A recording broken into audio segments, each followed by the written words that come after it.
Hello and welcome to the last Almond View podcast of the 2022-2023 season.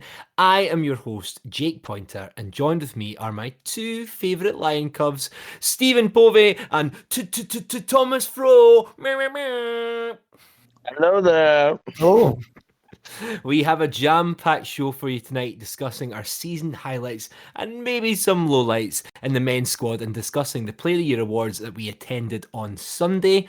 Also, it has been an amazing season for our Lionesses, who last weekend, or actually the weekend before, lifted the trophy and are now full steam ahead to take over the world.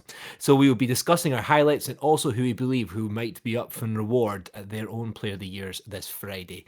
So as I said, busy show tonight, so let's not fanny about too much. We are buzzing to be back, and we hope you are too. So sit back, grab a beer, and lock in with us here at the Almond View Podcast.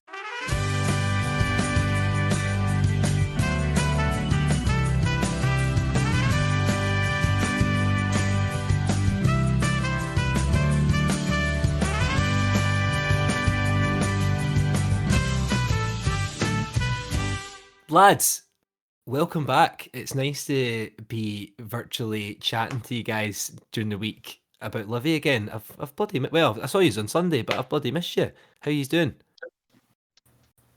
Oh, I know. It's been a long time, hasn't it? It's just life's got in the way. And yeah, but been all good. All good. Good to see you as well. I've been catching up with you at the games and all that. It's quite bizarre. I have not seen you like every week, but all good. Aye. yeah, Thomas, same. you good? Yep, all good here. All good here. Yeah.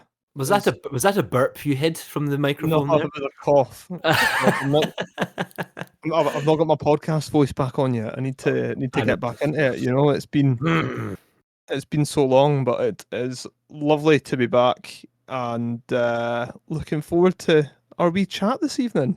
Even though we had plenty of chat on Sunday, but we did. We'll remember more of it now, because we definitely, I think maybe a couple of fuzzy heads on Sunday, but just in general, for people listening back, sorry we've not been kind of doing regular things. As we said, life got in the way, and you know, when results are so grim and things are going bad, it gets quite difficult to do. So we felt it'd be better just to make content a little bit better, make the episodes a little bit more sparse, a little bit more fun. So that's where we're continuing from here on end. So lads, we're talking about the men first. I don't really know how to describe this season. I'm not raging about it. I'm not really pleased about it either. I don't know where I stand. At the end of the day, there were some really good performances, really good moments. We fluffed top six again, but at the end of the day, we didn't get relegated. What can you, and without kind of, you know, discussing every single highlight and lowlight, but can you maybe describe in a nutshell, Thomas, you've got your hand up first, about just what your thoughts on the kind of overall for the season? I think a lot of Livy fans will tell you this, but I think if you'd offered me it at the start of the season, like looking at the way we finished, place we finished, I think most of them would have bitten your hand off. I think every year there's some people that say, "Oh, we're going to get relegated this year. This is the year." I think the only disappointment from the start of the year would probably be that, you know, keeping the squad together was probably like such a big deal this year. And we probably hoped for more, because we're certainly good enough. Mm-hmm. And then with the way that we kind of started out, we were, you know, up there with the best teams in the league. Maybe not on kind of Celtic Rangers level, but I think we were kind of close to being the best of the best. Mm-hmm. And then it just kind of fizzled out. Obviously, losing in the Scottish to Cali, which is a painful one, seeing how far and what their draw's been on the way through, to kind of having such a damp fucking squib of a end, missing out on top six. And yeah, it's been pretty grim recently. So in hindsight, you would never think, well, maybe it sounds like something maybe Povey would have said, or maybe Owen, but that Cali game, now you thinking back of it, was the catalyst of the shite. Like, it really, from that point, to me, it seems like that just was a royal boot in the stones, and things just started to kind of fall away after that. Povey, would you agree? Yeah, Well, in answer to your initial question, which kind of covers that question as well, I compare it to like when I was in Vegas and I went to the Heart Attack Grill, and like I'd really wanted to complete this octuple burger. It was 8 burgers. So like ordered it. I was all excited about it. So I suppose I was excited about like going into the season.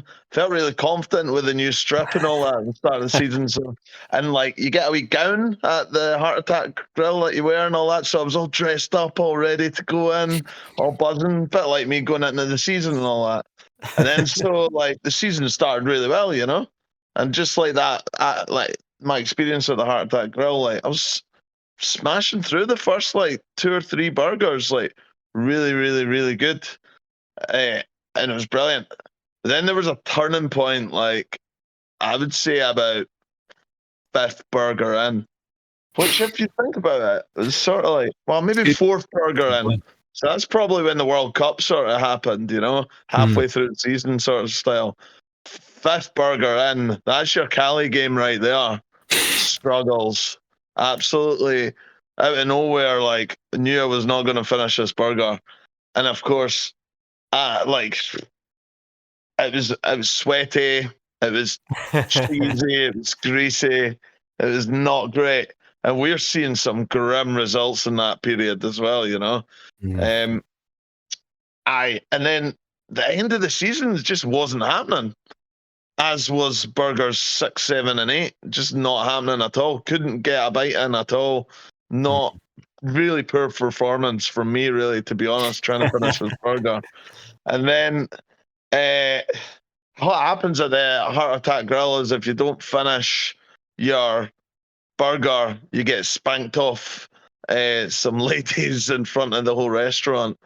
And yeah, at the end of the day, we kind of took a few spankings, and you know, but I kind of enjoyed it, to be honest, the whole experience. And like at the end of the day, I was still in Vegas when I left the restaurant, so it's like one of those things. Like I look back and I'm like, yeah, we took a few spankings.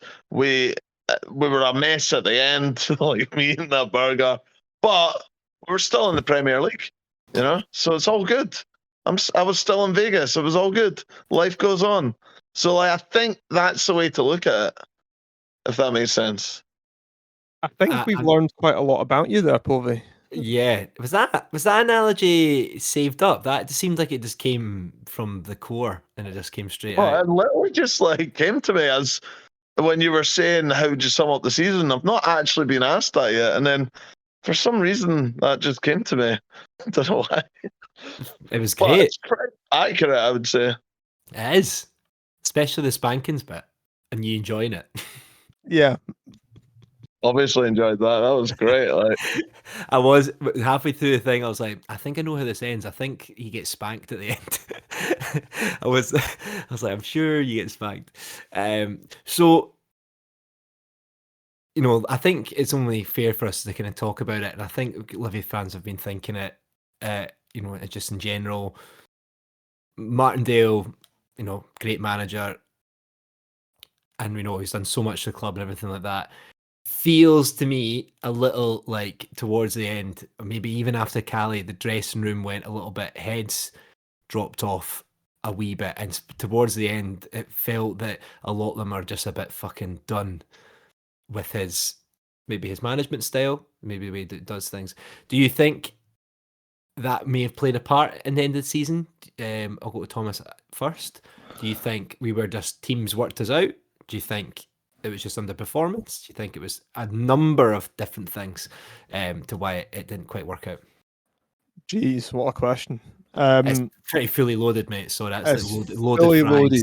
cheese. Do you want me to tell you bacon. that Davey's a prick and I want him out? Nah. Is that what you want from me? No. I don't I don't believe that. I don't believe that. I think it's probably a combination of things. I think once we were making it very, very difficult for ourselves to get top 6, I think that was probably what the aim was. And, you know, once that was very difficult, even though it didn't seem so fucking difficult at the end, it seemed undoable. Yeah. And we just struggled. Maybe the pressure got to us a little bit. But yeah, I think the Cali game was the turning point. Massively the turning point. And, maybe there is an element of just losing the dressing room a little bit, but I don't know.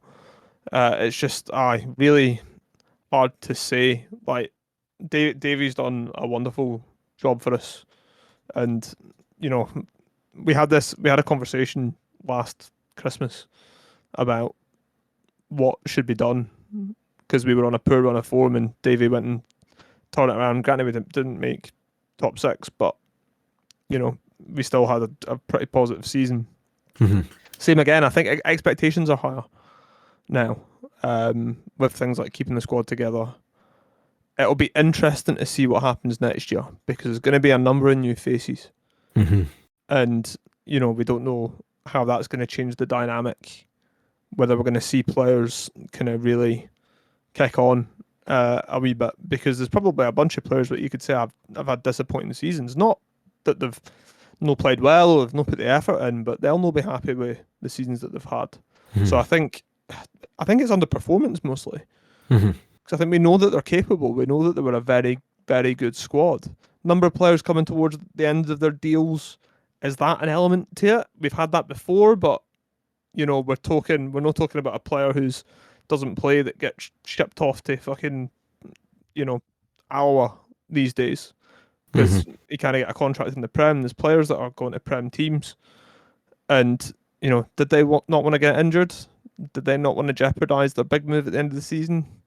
Is there that wee bit lack of commitment there? And you can kind of understand it in the situation that these guys are in. But first and foremost, like we're Livy fans, so it's been disappointing for sure. But yeah, I don't know. To answer your loaded question with, a very long and rambling answer, I think it's a combination of factors. I think, yeah, Povey, I don't know what you think. I think you've hit the nail on the head with a few things there. I think it's important that to emphasise your point of about the effort from the players. I think there's been a lot of stick at certain times saying, well, they're not putting the effort in. To me, it's not about putting the effort in. It's just things haven't clicked or worked out the way they have. Yeah. I generally think we got found out. I look back to when we were at Tynecastle and we were 1-0 and, we almost won that had it not been for a last-minute equaliser. That wee run around then was such a good spell. But you compare it to later on in the season and just the style of play, we were kind of found out, sussed out, combined with pretty poor team selections at points. So I'm going to point the finger a wee bit, where, in my opinion, but then, there'll be arguments against that as to why we picked certain teams at certain points. There were injuries here and there I think we kind of maybe forget about as well. I think it's just one of those things but at the end of the day, I can't fault the effort because we put ourselves in that position and just got our hopes up a wee bit. I mean, I was banging on about Europe for ages at points in the season. And then just to, how it is, it's not an easy league. As soon as you get in a wee rut, it's quite hard to get out of it. And I think, like when we kind of knew we were safe, it was kind of like, the rest of the season was really poor. It was quite difficult to motivate yourself to get to games and all that, which an absolute fair play to those who went up to Dingwall at the end of the season, for example. Fair play because it was hard at that point as a fan. But yeah, difficult. And like there will be people who will argue against me saying, so and so never put any effort in. So and so never put any effort in. A big player for me that I couldn't believe got as much game time, for example, was Curtis Guthrie. I don't think it was a lack of effort from him. I just don't think he's good enough. So there's a couple of strange selections, and But then you could look right back to recruitment and why did we not hold on to so and so, and we had someone like Kurt Scuffrey in instead. Like, I don't know. And it's well. Anyway, it's all a big load of hindsight that doesn't really matter, because at the end of the day, we are where we are. Mhm. It would have been great to get top 6. We weren't far off it. The Dundee United game away, when we had the opportunity because other results went our way, was particularly disappointing, given how beatable they were in the rest of the season. And look, we beat them at home, in the split.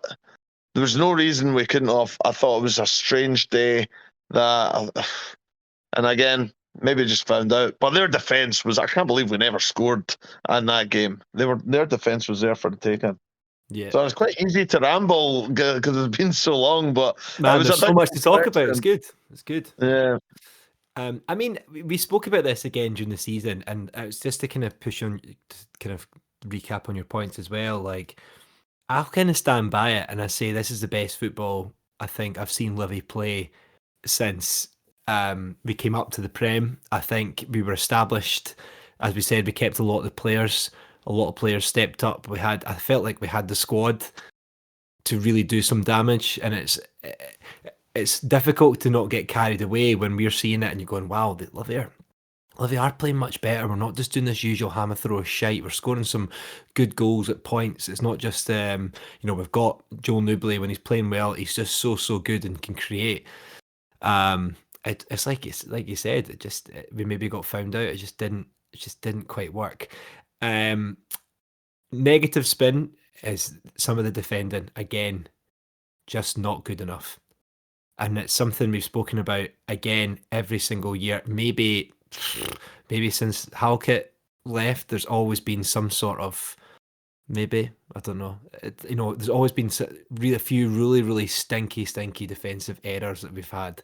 We're Livingston. We're never going to not have really bad defensive errors at the end of the day. But who do you think defensively?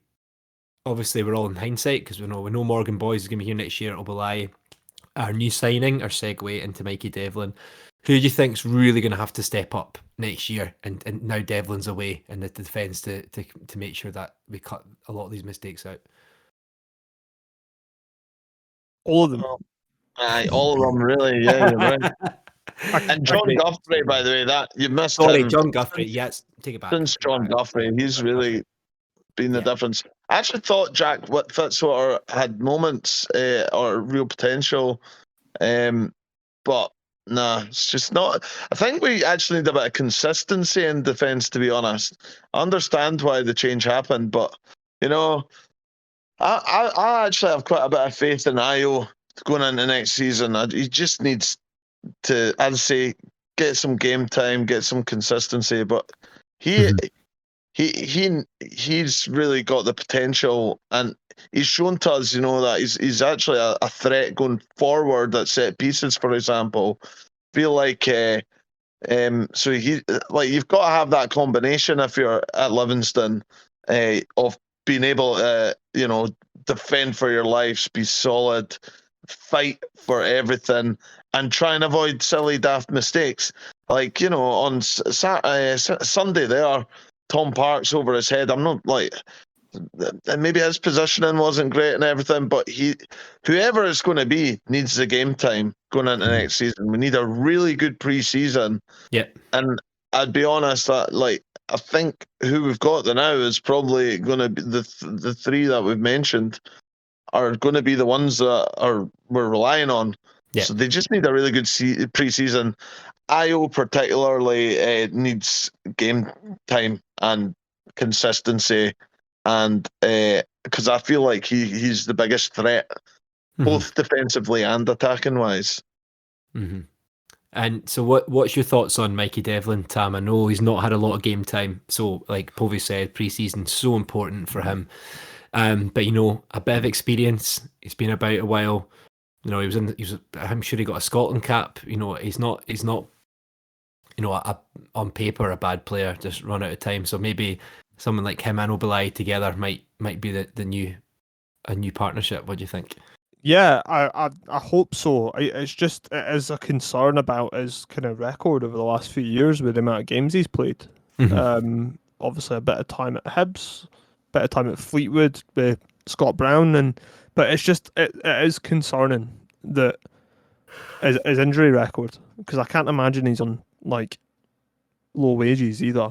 You know, maybe he is, maybe we're paying him nothing, but this seems to be a weird one. Maybe we're just really struggling to make signings. But yeah, I think, as I said before, I think everyone needs to step up, and you know, if you can be that bit of experience at the back, maybe that's what we're lacking. Maybe that's what we're lacking. Just kind of like a older camera head to kind of settle us down a little bit sometimes, because we are kind of mistake central, as you said. And it seems to happen far, far, far too often, especially kind of the latter half of this season. I think, kind of touch on a couple of Povey's points, I think Ayo coming back will be massive. I think said to me on Sunday that he's back running, he's back on the pitch. So that's massive for us. Obviously, his injury probably didn't help us. I'm not going to say he had the best season of his career with us, but before his injury. But, you know, I think him going out, it just gave us an option. He's always kind of, you know, he gets a good run of games in him, and he usually does fairly well, and we've probably missed him. But yeah, I think that they really need to step up. And, you know, maybe Mikey Devlin will be the person to do that. We can only hope. So, not to just kind of digitally dob anyone in it, but Povey, I heard a rumour that Curtis Guthrie is a grassback.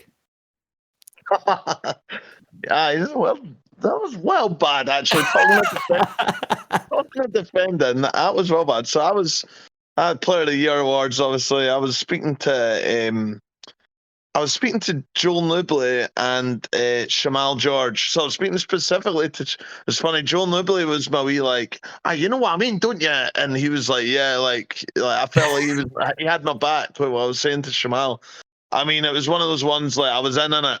Like, it was probably the conversation I look back on now and I go, out of all the chats I had with folk, this was probably the shittest because I was obviously smashed. But then Curtis Guthrie came and just absolutely fucking shit-stirred everything. Like, so, and I didn't even know he was there. So it was like this. I was explaining. This is how pissed I was. I was like, oh, so Shamal, like, we need like a consistent like defender, you know, like we had Rubio and Marv, and I'm like, see Marv, like he would just win everything in the air, blah blah, blah. You know, and I'm like, you know what I'm talking about? Shamal George, like, never heard of these players. Joel Noble's like, yeah, Marvin Andrews, yeah, I know what you mean, absolute legend, blah blah, blah. But then I was like, kind of, I don't know, I was stuck in this shit chat, and I was like, how do I get out of this? Shamal George was clearly getting a bit bored of it, like, and then Curtis Guthrie comes, and he goes, so you calling our defence shite? And then he pointed at Ayo, come over here. He doesn't sound anything like this, by the way, but he's like, Ayo, come over here. He's calling you shit. And I was like, I've fucking just been chatting to Ayo Obalai, saying how much I think he's important, like, going in next year, like, and saying, like, I fucking love how much I love him, and blah, blah, blah. And I was like, him playing next year is what I'm talking about. I was like, you missed the whole part of, like, we need consistency and somebody like Ayo. And he's like, he's calling you shite. I was like, snake. You're Curtis Guthrie. Fuck you massively. Get out my face. Get out my club. Get out my club. You're the shit one. Stop trying to point the finger at me and what other folk, and absolute grass, man. That's what happened. Snake in the grass. I'm still raging about it, clearly. I knew, I was waiting when I was going to set you off like a firework. I knew it was. I was like, we're talking about the defence. Now's the time. yeah, nice one, bloody Guthrie. Man, what's it got to do with him anyway? He's not going to be there. Absolutely trying to dob in it. He's calling you shite. No, I'm not. You've totally missed the point. You're shite. You're lucky I didn't talk about you all night. Talk about how shite you are. Wow. Oh, well, Povey's got a different shade of red after that rant. The people at home won't be able to see, but that's rage. I love it. Get it up on me. Fuck him. Fucking Fuck him, man. grassing on my Povey. Exactly. He was the big dirty burger at the end of my October burger. Again, fuck off. You ruined it.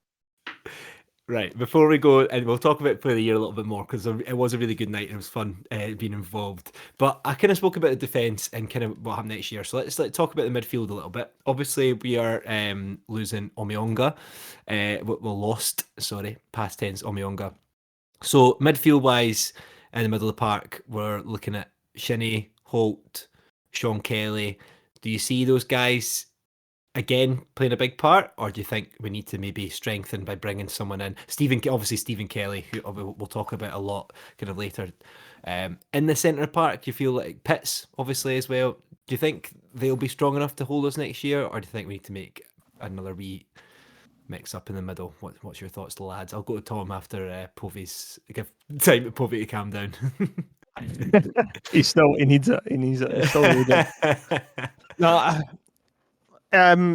yeah, I think on paper, I think it's strong enough. Yeah. But I think there's always a need for more depth. I don't think we would be able to replace Omionga's work rate for anywhere near what our budget is. Yeah. Unless fucking Kante decides he fancies a couple of trips to the plastic fucking MacArthur Glen every so often and wants to live nearby. Like, I really don't think we'll replicate his work rate, and just how much a wee fucking rat he is just running about the middle of the park and winning the ball back. We won't be able to replicate that. Yeah. I'd maybe say someone, obviously it's a role that Sean Kelly's done kind of start the season particularly well, is that kind of deep holding midfield role. Someone who is just going to win the ball and it's good in the air, protects the defence, but will win it and distribute it well. And that, maybe that's Sean Kelly next season, but maybe it's, maybe that's something that we need to look at for next year. That's would be my only concern, just kind of that player in that deeper position, because I think, attacking wise, Stephen Kelly's been marvellous. Yeah. Holt signing a new contract is huge as well, because I think, at stages he's probably been a bit underappreciated this year. But again, his work rate is like outstanding. Pitt's, maybe not been on the best form, but is still one of our top players for me. Shouldn't he be anywhere near a Livy shot? Again, for me, think he's on his day, he's incredible. And we've got Shinnie, who, we've had heated debates on the subject, but pops up with a good game, and maybe a run of games will help him. Maybe we just stick him up top, as we did. Scored again against Motherwell. So the Shinnie up top song will be coming back soon, maybe in a positive light. But yeah, I think depth is always good. It's a thing you'll hear me say a lot.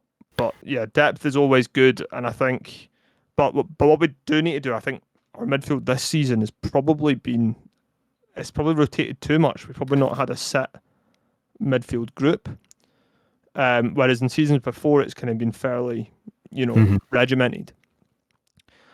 That has maybe cost us a little bit. I don't know. I'm not sure. I think, certainly the second half of the season, we've definitely played less football through the middle of the park, which is somewhere that we were doing really, really well last season and start of this year as well.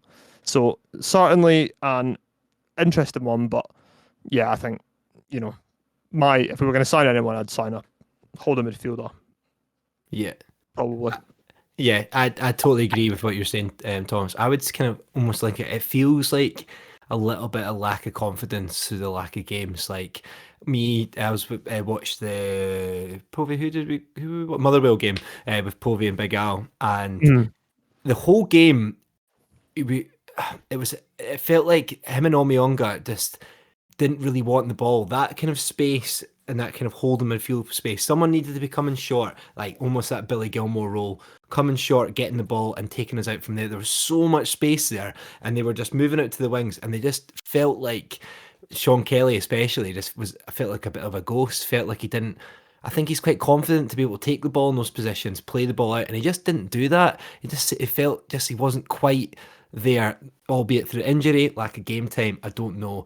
But I think he needs a run of games to get back into the kind of form that he was in before. Povey, I think I remember us speaking a little bit about that, but that kind of midfield just seemed like we were being really passive towards the end of the season. Yeah, I actually think Tam's answer was like absolutely bang on. Like, Thank you. nothing. It's the area of the pitch I'm least concerned of going into next season. But again, my only issue might be the depth. And I totally agree with changing up too much. There was times in the season I might going to St Mirren away, going, why is Omiyongo not playing? Like, and we put him on, but it was too late. It felt like that happened too much. Like, we picked the wrong players at the wrong time when we actually had great depth within the squad. Whereas maybe if we had a more consistent midfield playing all the time, I mean, successful Livingston teams in the past have generally been a starting 11 that doesn't change. So I don't know. It's obviously depth is ideal, and we're losing a couple of absolute favourite players in that position, but still, Pittman, Holt, Kelly, Shinnie. I mean, I'm a big fan of Shinnie. Actually, I still think Shinnie's one of these players that's like almost like the most experienced and that got the most clever brain in a lot of ways. It's just he needs players around him that kind of are on the same wavelength as him. So I'm not that concerned about the midfield. I'm just more concerned at the way the roles they're given and making sure they're getting told to do the right things within the game. I think, because how can we moan about those types of players that we've just talked about? It's just what they were doing against Motherwell, So it's more about the way they've been set up or what they've been told to do, more than the actual individuals themselves. So yeah, we definitely need someone else, and you're probably right. More that holding midfield position. Need a bit of cover there. Tam, you answered everything perfectly. I shouldn't have said anything, honestly. I'll take that.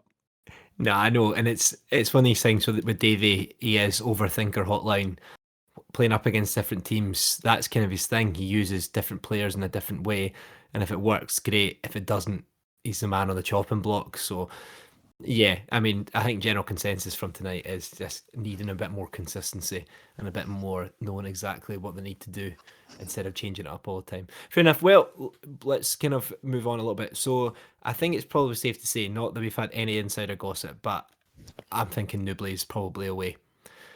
I think, we know it's probably coming. I know he's got a 1 year contract. I can see it going. I'd love him to stay.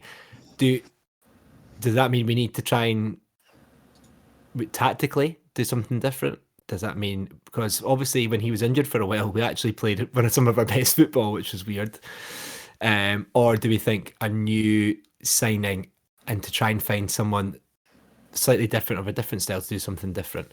What's our kind of thoughts on that? Because he is the kind of the heart, our main talisman at the moment. What do you think we need to do, Tom?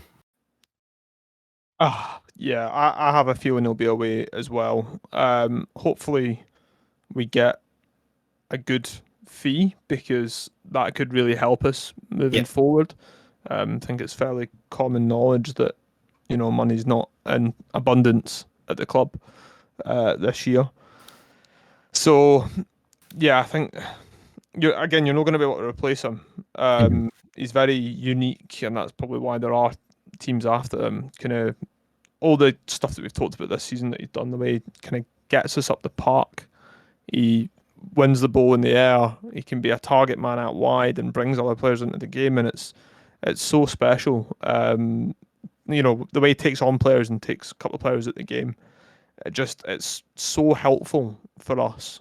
And he does so much, and he's been fucking brilliant, to be fair.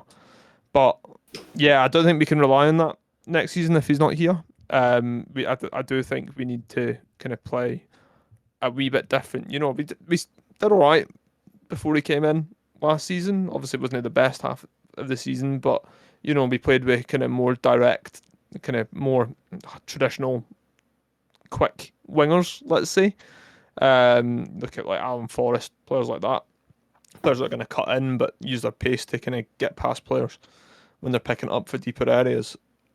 It's interesting to see because we need to do something different tactically from what we've been doing because we can't just put the ball into Noobs now. We can't rely on him to bring it down and, you know, play from kind of where he picks it up, and we can't rely on him to beat a man. So there's going to need to be a change. I would bring someone in. I would try and bring someone in. You know, I think Bradley coming in, he's probably in that vein of kind of wider player who makes things happen out wide, but more in from a Alan Forrest kind of style, that kind of player. What's Bahambula's chat for next season? Is he staying next season? Has he got a contract? I don't know. That's a very good question. So I think he looked super promising at the start. Like we'd Two- seen moments from him. 2-year contract, so He's technically not- should be. I believe it was, yeah. But who knows if he'll get feature. Well, I mean, Chad Povey, he was super high on him, right? And you know, we don't know what's happened later in the season, but he's not featured as much. But you know, maybe a good preseason for him, and then you know we'll see what happens there because he could be that.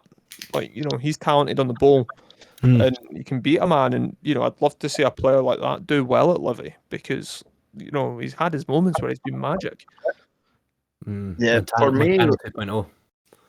For me, Christian Montano's great for going forward, in my opinion. But obviously, that can be from left back position. Don't know what's happening with Penners as well. Obviously, we've seen magic moment with that left hand side, Stephen Kelly and Penners. For me, like going forward, Bradley. Just again on your point of preseason, he needs a really, really, really big preseason. Otherwise, I fear he's not got the strength or the man. See on Sunday, like he tried to squeeze in between me and someone else, like behind me, and like I swear down, like I put my bum out a wee bit, and he fucking almost fell over, man. I'm like, that is no strength at all. Like, if I know I've got a big ass, but come on, like, it's like I feel like he's got so much potential, but he just needs to stock up, but build up a bit, you know, beef up a bit. Not Dolly Menga beef up, but like get strength. No, I know what you mean. And he could be a really good player in that sense. Newbley's irreplaceable. For me, actually, I would ideally remember when Lyndon Dykes left us. He left right at the end of August.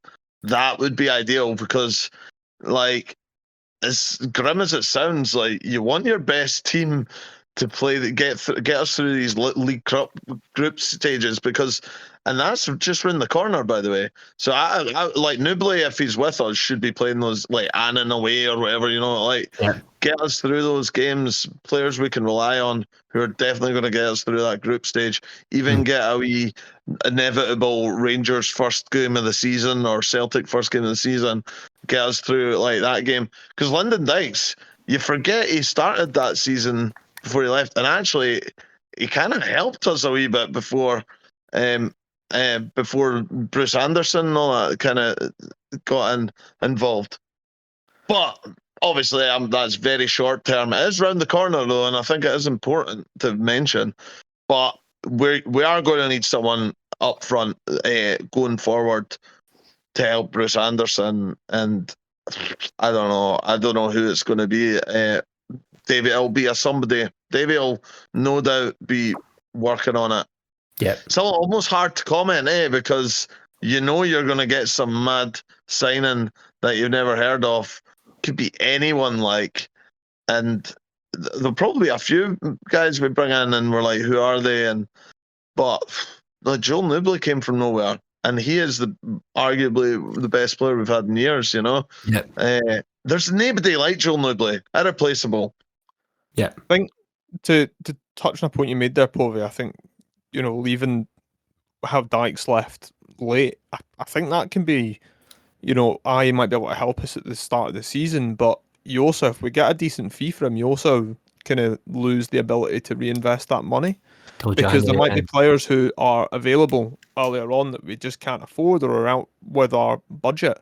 And if we got a good offer from Newblay, we might be able to bring them in. So it's a difficult one. You also start the season planning for the same as last year, tactically.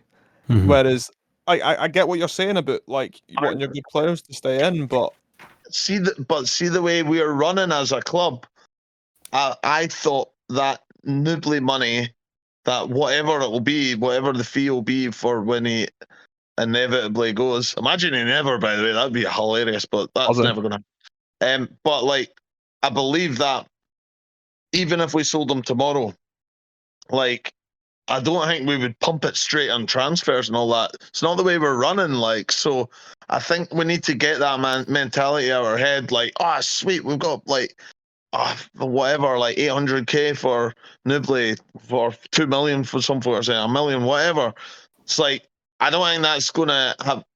It'll obviously have an impact on our future, like, but it's not going to go on transfers or fees or that directly. No way, Aye, like.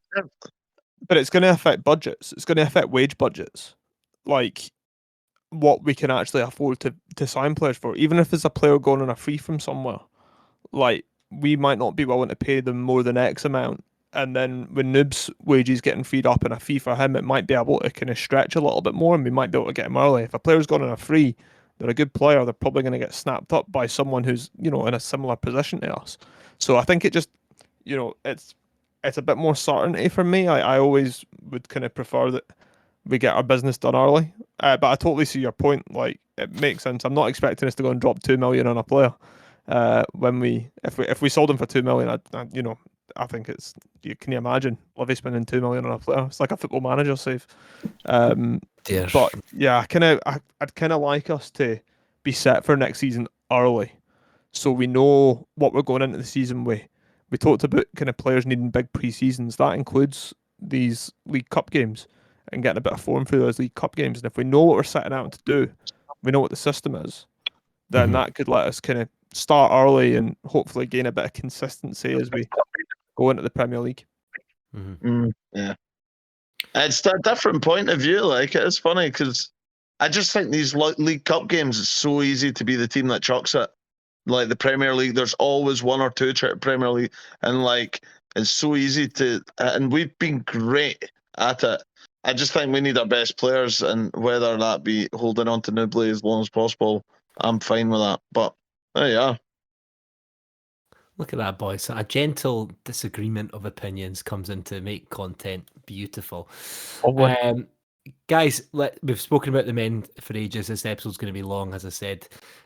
Let's talk a little bit about the Player of the Year just before we move on to the ladies. So, good day. We were very lucky. We kind of got opportunity to support what was our award? Sorry, it was the fans. Was it the fans Player of the Year? Correct. So Stephen, I mean, I'm sure everybody's aware from seeing the awards. Stephen Kelly, pretty much the clean sweep. I think Bruce and Newbley got the top goal scorers, and then Montano got the directors one, which is great. But and we touched a little bit on Stephen Kelly, but what a season he's had. Again, what a signing from Martindale, come from out of nowhere. What do you expect him to kind of kick on next year? He's had his first kind of full season. I think he will. Thomas. Yeah. Sorry, I'm keeping them so open ended tonight. I need to actually say which one. Sorry, lads. Tell us to speak, Jake. We need your instructions, man. Like honestly, like brilliant season from him. Thoroughly deserved all the accolades. And to be fair, thoroughly deserved the rinsing that he got when he picked them up as well with his two-word answers. So funny. Almost made me feel better about the rinsing that we got when we walked up to give out the award.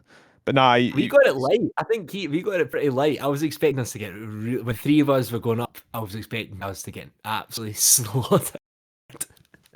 Yeah, that's true. It wasn't too bad, I suppose. We probably did get off lightly compared to some people. Nicky Devlin especially. He got it tight, didn't he, when he came up? He did. Did not tell him step by step how to shag a sheep. I Yes, think that was my favorite moment, and he really went into quite a lot of detail about that. Yeah, you wonder how he knew. Almost clearly experienced in those matters. But anyway, hopefully he kicks on next season because he could be, an excellent player for us. Don't know how long his deal is. Has he got another 2 years? Not sure. What, another year? So, hey, maybe we'll not see him next season if if an offer comes in. You never know. Like, it's one of those things at the moment. But nah, he's been brilliant and he thoroughly deserved it all. Lovely lad as well. I thought he was very kind of humble and thoroughly he took it really well when Povey decided to interrogate him in the toilet for 5 minutes as they were both taking a piss. You were looking at his cock, weren't you, Povey? For fuck's sake. You started it, Tom. Like, you were like that. Make sure you don't piss on his awards, eh? And I was like, and I was like, oh mate, I'm trying to get in here, Stephen. Like, I'm like no room for my wee tadger here with all your awards. Yeah, fair talks, you take it like a champ. I think it's also like, see with Kelly, he's clearly going to be an amazing player, like, going forward. For a start, he made us look like fucking dodgy fucking uncles or something like that. It was like he looked like a wee boy compared to us in the photos. How old did we look in those photos, man? I actually thought, like, see, I was like looking through photos. I was like, we look nice with Nicky Devlin there, like looking lovely there. And I was like, holy fuck, we look ancient, man. I don't know what was up. He's just a young guy, yeah. Bloody hell.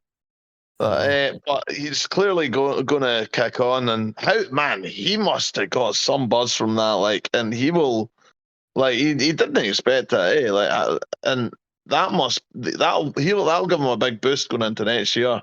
I mean, some of the stuff he's done this year, like that goal against Hearts away, for example. Oh, that's amazing. And he's not afraid of the free kick, brilliant, arguably one of the goals of the season. But it's like, he's actually not afraid to have a go, which has been a kind of a problem. Excuse me, it's been a problem for the last wee while, I would say. Sure. In terms of scoring goals, like, sometimes you just want to scream and shake the players and go, "Just have a shot." But he's one of the players that comes on and actually give it a go. So yeah, confident about his future, and I think he'll do good things, like with Livy, hopefully, as long as possible. Mm-hmm. But it was, you know what? I really enjoyed Sunday. I enjoyed last year too. But obviously, the Tam Cowan thing was just like another level. That just created such a negative thing around the whole part. Just the way he was, even the way he spoke to Liam, the way he addressed Marvin Bartley the whole time. I thought the presenter this year was good, crossing the line. I mean, he did make jokes about shagging Martindale's wife and slating Nicky Devlin, but even though that's out loud sounds like he's crossed the line, he did it in like a really good way, and I just felt I enjoyed it. It seemed a lot more slick this year, although Tam Cowan was late last year because there was an accident, but I actually enjoyed it. I would say better. I thought the players were in really good form. Everyone was really chatty, I think they kind of have to be, but I felt like everyone was a good fettle. Bruce, always good to talk to. Montano, we always had our me and Tam were shitting ourselves because we were like, "Oh, don't interrupt his soup." And Povey's like, "No, fuck that. He's getting a tequila rosé," and he loved it. You can tell he loved it. Like, see, any Livy fans, if you ever meet Montano, just tell him how much you love him because you can tell he fucking loves it. I think that thing was like, we were like, remember we did this last year? He's like, yeah, I remember it last year, and it was like, well, I think that was a magic potion that made you a much better player this year. I mean, when I take this, I'm going to be even better next year. It's like, yeah, have your potion, Montano. Down you go. And fair play, like we picked him out of a table with like Pittman, Bruce Anderson, Penners, like all the boys like that, you know, and he must have loved that. You wee shite bags, you two as well, as you say. I was we're here to socialise with the players. But I think that's the thing, like, well played to the organisers of the event, because last year they learned from last year we didn't get any time to socialise with the players, or well, socialise is probably a nightmare for them. Like, but I would say like I personally had a really good like no, it wasn't therapy, like, but I had great chat with Andrew Shinney, great chat with Jack Fitzwater.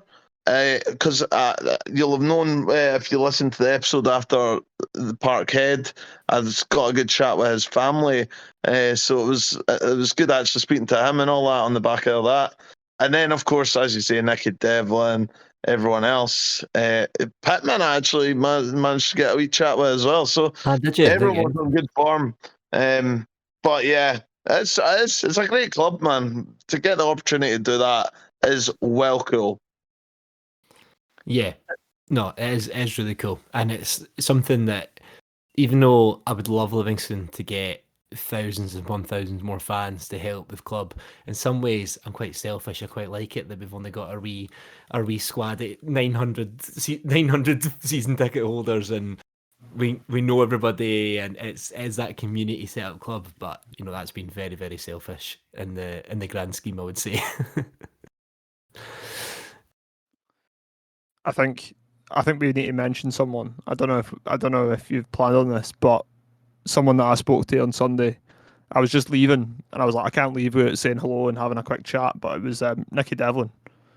What a guy! Like, just tapped him on the shoulder. Just wanted to say, I was like, I'm really sorry for interrupting you. Just wanted to say thank you and stuff. And he chatted to me for fucking ages. I was like, God's sake, my missus is outside. You're gonna make me get battered here. But Again. What a gentleman, by the way. Just, it's a shame how it's ended with the leaked photos and stuff, and it's balls for him. I feel sorry for him more than anything, to be honest. But what a gentleman. I can't think of anyone who's really served the club with such dignity and kind of championed the club so much. So he's a real star. His speech was great. And yeah, I think, he's probably a dying breed of footballers where I do think he had loyalty. He was very loyal to us, stayed extra years, like signed a new contract in his time, and you know what, best of luck to him. I don't hope he does too well, but hopefully he does all right and it works out from up there, because you couldn't ask for a nicer bloke. Agreed. I just thought I had to mention it because he's a gem. Yeah, well put, Thomas. Excellent. Nicky, we love you. We'll miss you. I'll still message you on Instagram when I'm drunk, though. He's like, enjoy Europe, enjoy Sligo away. we literally told him that part today. We're like, I know. He loved that. He /hated that, but he loved it. He loved it. He's so nice. He pretended to love it. Yeah. Also important that we mention Alistair Stables from Pumperstone Auto Care, who, first of all, just since the last time we had an episode, I thought my old camper van was going to RIP after trying to put it through an MOT at another garage, which shall be nameless. But if you're in Falkirk, never go to a garage in Redden. And go to Pumperstone Auto Care, because that absolutely salvaged it and it's running great. And yeah, so thanks to Alistair for basically being our sponsor for the Am View podcast. Yeah, agreed. Thank you so much, Alistair.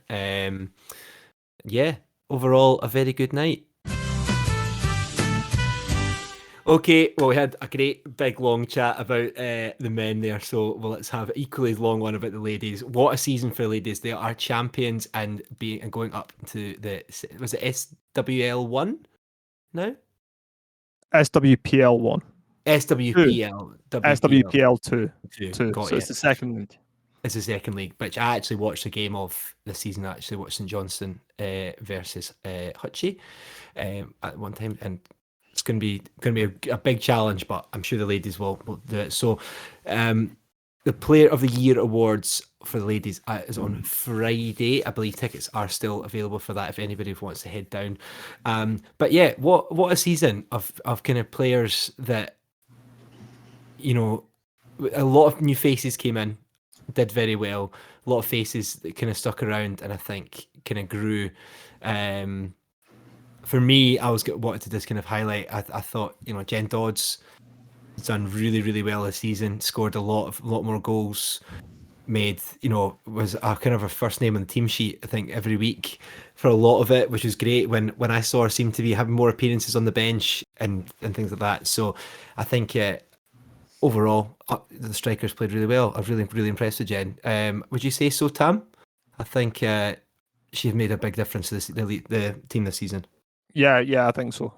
Goal contributions were amazing, and even playing kind of wee touch deeper, she's been excellent. Really kind of flourished in that role, kind of playing alongside Ash, and being able to kind of take part in the build up. Yeah, she's been fantastic. Really good. Maybe a little bit of a slow start, but she really grew into it throughout the season. So yeah, big improvement this year. For sure. And Povey, who do you think your players are going to be most excited about for next season, and will be able to make a step up? Well, I think keeping the sort of consistent ones who have been there throughout the season, going into next year, is important. Even the last 2 years, the familiar, like Shannon Mulligan this year, his name's crept up loads, been involved in a lot of goals, and just seems to have that quite a bit of experience, but the way she's playing and that, from what I've seen, you know. So I think she'll be important going into it. Seems to be, as I say, quite an important player. Yeah, for sure. So obviously it's quite difficult to pick. Obviously there's a lot of people in the kind of roster, but Tam, you've been seeing kind of most of the games this season. Who do you think your player of the season would be from the games that you watched? I think I'll pick up from where Povey left off and say probably Shannon. She was very consistent throughout the whole year. Maybe went through a wee spell kind of just before the split where she wasn't playing as well as she maybe would have liked, but really picked it up at the business end where the results were kind of mandatory really to win the league.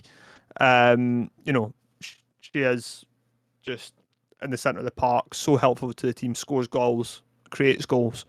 And, you know, I think she was joint top goal scorer this season, which, you know, from midfield is a hell of a feat. 15 goals, I think, this season, which is huge, absolutely huge. And a team where the goals are fairly kind of spread out as well.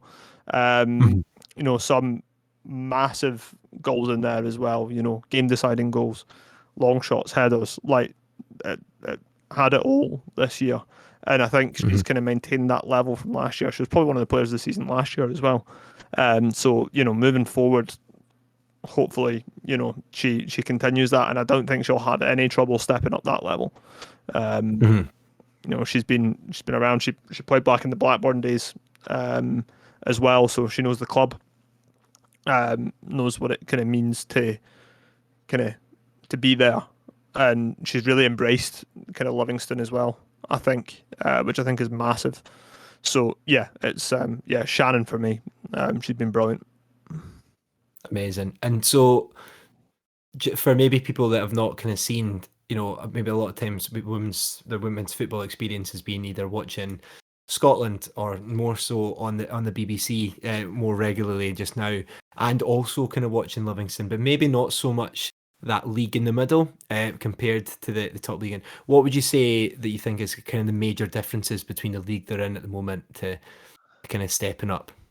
It's kind of quite hard to tell actually, because you know, I think pre-season will probably show it, because I think Livingston will probably try and play a few teams from that league just to test themselves a little bit. But the two teams that went up last year from the Championship did very, very well this season. I think Gartcairn are in a playoff to go up to the PL1. They are, yeah, which is crazy. Yeah, absolutely nuts. And Montrose did pretty well as well, and they both went up for the Championship last year when it was the split division. So there's clearly can't be that much of a difference in quality between the levels. I think where it comes down to is fitness and dedication. A lot of these teams will be training more than twice a week. They'll be doing the gym work, they'll be working on their own, and that's where it'll really kind of show next year. You need to be fit enough. I think it's somewhere where Livingston have maybe struggled towards the end of the season, where results kind of maybe dipped or performances dipped. I think it was kind of the end of the season was taking its toll. A long, tough season. That's a lot of games. Yeah, a lot of games. They're playing against the same teams as well. The format was crazy this year for the championship. It wasn't very good at all. But they stuck it out and they did well. But yeah, that's the big thing next year for me. It's the dedicated players that I think will shine, and the ones that aren't as dedicated will be the ones that do drop off. And it's a shame. But the obvious goal for Livingston is to be in the PL. I thought it was lovely on Sunday when Davey plucked Paul out of the crowd to have him say a few words, because it really can't be kind of understated what they've achieved this year. And when Paul, Davey mentioned it was a great story. So when Davey mentioned that Paul phoned him up, given that they were old school friends, Paul said, I want to take this team to the Women's Premier League. And, they're on another step closer to doing that now, to being in the top division. So that's obviously the goal, to be in there, to be in with the big teams, and to have that set up. The way that the whole pathway this season has developed has been massive as well for the club. So getting the youth clubs in, 16s, 18s, all doing very, very well. The reserves winning the league, all been massive. So that's that pathway that will outlive kind of hopefully anyone that is currently playing for the team or involved with the team. That's the idea, is to set it up as a self-contained thing that can live on its own and continues to grow on its own as well. So really positive season. So obviously I know the whole idea of kind of signing players and things like that is a little bit, you can kind of do it at any points, if people want to sign during the season. With it moving up a division, is it the same kind of format? Is the case of, if you are looking for certain players and someone who's they quite like is interested, they can come in, or because they've been kind of promoted up a league, that changes a little bit and you can only do it within signing windows? Is there admin wise slightly different, that's something that the club have not been used to before? Or I don't know, actually. That's a really interesting question. I know the kind of the process right now is that when you're interested in a player, you need to kind of go to their club and ask, and then I think the club are obligated, if they're not under any sort of contract, which it's technically amateur, so they're not under contract, so they're obligated to go and take that offer to the player. Now, I know that there are certain teams that are paying players a little bit, not very much, but Garth Cairn certainly were chucking a bit of money their players' way last season, which is fine in that league as well when they were in the championship. It's just how you structure that. I don't know if that changes when that starts happening. You would think that there would be some sort of contractual obligation there with kind of money. But I'm not sure. I can imagine it will get a bit different. What I do know that changes is you don't need to pay for your referees anymore. So it brings kind of match day fees down, which is big. You get that they're getting linesmen next season, or people next season. Finally. Aye, it's much needed because the standard of refereeing in that league is appalling in the championship. So moving up will hopefully help that. Things like match balls as well. They get provided official match balls, get a number of them at the start of the season to use for both training and games. So things like that. It's just up a level. I think it's the league is run by different people as well. I think the SWPL2 is ran by the Scottish Premier League, whereas the Championship and below are run by SWF. So it's just that kind of different level of organisation and all that stuff. It's really good positive changes. Yeah, I think it will be interesting. I mean, not that my knowledge of kind of general players is fairly low, out with kind of Livingston and maybe St Johnstone, because I've got a couple of friends that play there. But it will be interesting, with Livy getting promoted, almost having that kind of almost promotional tool to other players to go, all right, well, I want to play for Livy now, because in that line of sight, it will encourage more people to come in and do it. So it will be interesting if a lot of changes are made. I mean, Livy have seemed pretty loyal from the whole time of the guys that have been there ins and out. Do you think we will start to see a few more changes being made because the coaches need to believe that they need to strengthen the squad, or do you think that they'll be stick to being loyal on what they have, and then they'll see what happens from there? I really don't know. It's hard to tell. I've not been privy to too many of those conversations. I think there's always going to be a need to strengthen when you're going up a league, and especially with big ambitions. Seeing what Gartcairn and Montrose have done this season, so it's a big year. It maybe opens some doors for the team as well. Getting in different players. So yeah, I think Livingston's always been an attractive prospect for players, and that's why you see some players drop down levels to come and play there. Playing in the stadium is obviously massive. The facilities that we have available, the backing that the team has as well for sponsors, etc. The media team being behind them. That's all kind of reasons why the club is like super. It's a big prospect for players to come into. So that will only get bigger as they go up this level, and players will be attracted to that. So yeah, it's they're not. I don't think they're going to find it difficult to find players who want to come. It's just strengthening. You need to strengthen in the right areas, do the right things, and be interesting to see. Yeah, I mean, unfortunately, we won't be at the Ladies' Play of the Year this year, just with other commitments. But Povey, are you most sad about not having all the players sign your chest? Yeah, that's obviously. Yeah.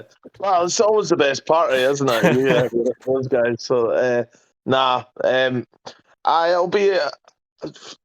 They'll have a great night, I'm sure. I don't know what their plans are. It was. Thanks for asking us. We would have absolutely loved to do it, but other things on. So I hope they have a great night. And going into next year, like that sort of team spirit that you sort of see. You just hope that that's there next year. And even I know you're talking about possible players coming in and all that. As long as you've got that heart of the team that seems to have been there over the last 2 years, as long as that doesn't go, and don't lose that sort of identity and unity that they have, because obviously it's the big success this year. But yeah, absolutely massive. Good luck to them, but they deserve a good bloody party. So hope they have a good one.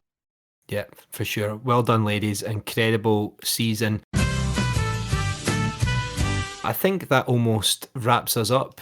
So the boys might want to say something just at the end, but I just want to say thanks to everybody who's listened at home this season, who's continued to stick with us, even though we've been a little bit, I could say, a bit rocky towards the end, but really appreciate all your listenings. Really appreciate whenever you speak to us and say that you enjoy the podcast. It really, really does mean a lot. And we're going to do things a little bit different next year. Hopefully make the content generally better, put a bit more, hopefully more interviews, more things like that, to try and get just a little bit more interesting than just kind of talking about the game each week. So unless the boys have something to say. We love you. Thanks for listening.